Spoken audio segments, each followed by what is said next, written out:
Hi there, today's date is the 7th of February 2022.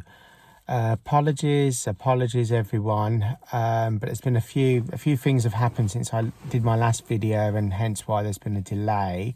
I was doing a 30-day carnivore trial, and that trial actually ended literally as I hit 3 weeks.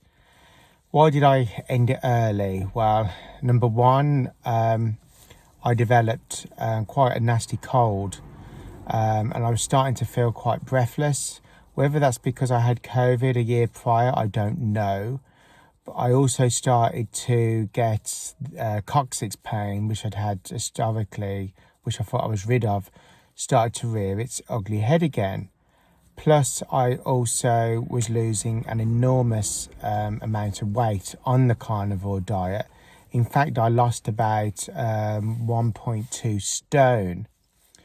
So predominantly because of the huge amount of weight loss, and I wasn't feeling well, I decided to end it.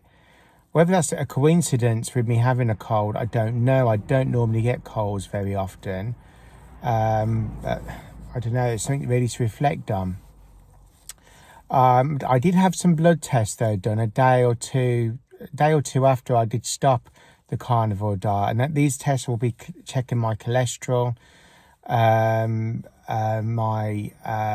hemoglobin levels, my iron count, as well as something called HbA1c, which is normally checked for diabetes. So I'll be interested to see what comes back in terms of a before and after. I don't have the results yet, so I will do another update.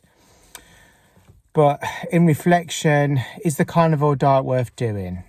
Yes, I would probably say yes, because I definitely had major feelings of relaxation and calmness in my body, and I said the pain in my hands completely went. It's very hard. It's an extremely hard diet, and it is very restrictive. Do I believe humans are meant to eat a purely carnivore diet? Well, we know the Hasta tribe, which have been studied, they predominantly do eat meat. However, they do eat tubers under the ground. They eat honeycombs when they can get access to it. It's often been said that they even go to sleep and they dream about hunting and the killing the animal and the meat. And they highly relish the organ meats in particular. So yes, I think meat is a predominantly a big part of the human diet naturally, but I do believe we probably do eat other things as well. We can't just survive on meat in certain societies. But yes, I think it has got huge benefits, and I do believe that the amount of carbs, the white potatoes and stuff, probably is contributing to a lot of the issues. Is it going to cure pelvic floor dysfunction, potential neuralgia?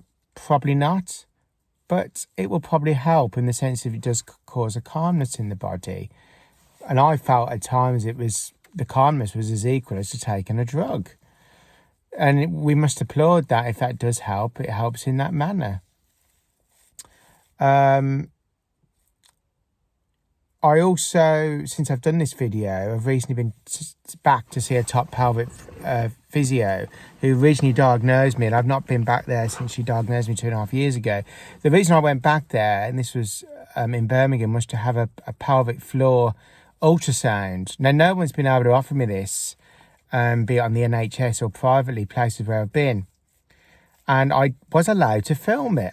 And I will show little clips, obviously with no sound, because I did actually say to this person I wouldn't post it on YouTube, but I can just put just a very short segments of my actual ultrasound with me just talking people through it.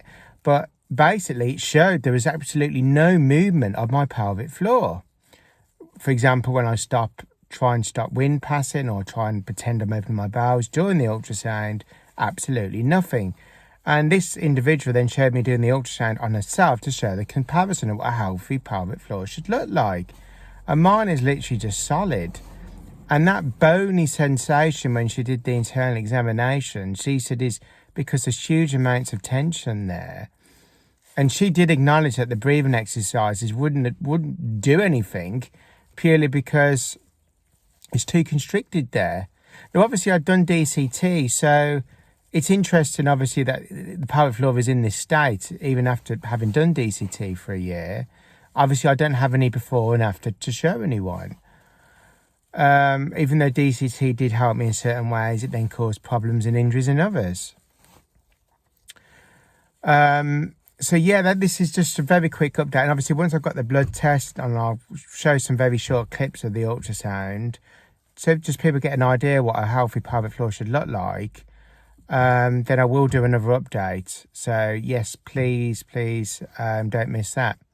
Thank you.